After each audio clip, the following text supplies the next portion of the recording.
Today challenge. Praveen என்னடா காக்கா ஆயிருந்துச்சு வாயில பிடிக்க சொன்னா மூக்குல பிடிக்கிறான். Morning. 1, ஆர்ச்சர் பண்ற ராஸ்கல் 2, 3. இத நான் எதிர்பார்த்ததான். எனக்கு இது வேணும் இன்னமும் வேணும். 1 2 3 ஐயோ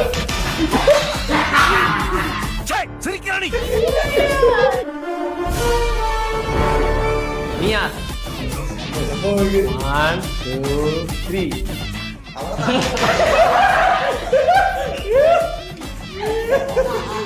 போற வர இடம்லாம் போய் துப்புறியே, இது வாயா இல்ல காவாயாடா? 1 2 3 அப்படியோ எவ்வளவு பெரிய வாய் இருக்கு. இது எனக்கு சர்வ சாதாரணமான விஷயம். இந்த சேனல்